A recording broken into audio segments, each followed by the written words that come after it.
મારું નામ પરમાર ગોવિંદભાઈ જસુભાઈ છે। હું મેરા ટીમ્બાનો રહેવાસી છું। પંચાયત મારી ઓઢા લાગે બરાબર।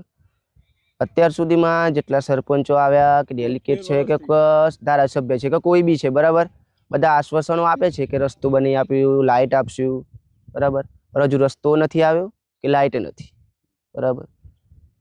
મકાનો તો મેરા ટીમ્બામાં 2 ફળીઓ છે, બારિયા ફળી અને પરમાર ફળી। એમાં બારિયા ફળીમાં 30 મકાનો ઉપર છે અને પરમાર ફળીમાં 15 મકાન જેવા છે બરાબર। એમાં રસ્તાની પ્રોબ્લેમ તો બંનેમાં છે બરાબર। એમાં બારિયા ફળીમાં ખાલી જ્યોતિગ્રામની સુવિધા છે, કંઈક બીમાર પડે કે કંઈક 108 બોલાવવી પડે બરાબર, તો અહીંથી 1 કિલોમીટર 1.5 કિલોમીટર ઉચકીને લઈ જવું પડે છે બરાબર। ચોમાસું હોય કે કોઈ બી હોય, કોઈ બી ટાઈમે।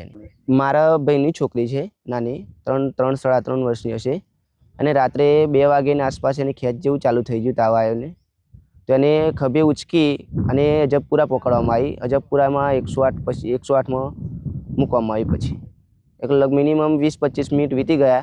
એના કારણે આ કેસ બન્યો કે શું અમને કંઈ ખબર પડતી નથી, પણ શું થોડી વહેલી તકે સુવિધા મળી હોત 108ની તો છોકરીનો ચાન્સ હતો કે એની લાઈફ આગળ વધારી શકો તેમ।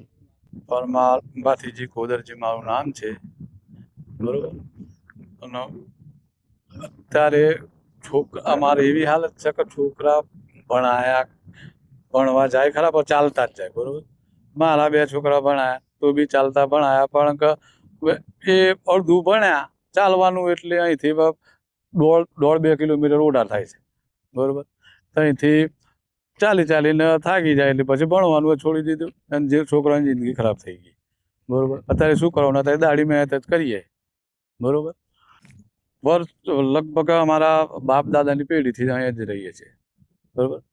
અને ઓઢા મેઇન ગામ અમારું ઓઢા હતું, પણ દાદાના દાદા અહીં ગાડી ખેતરોમાં નહીં આવેલા બરોબર।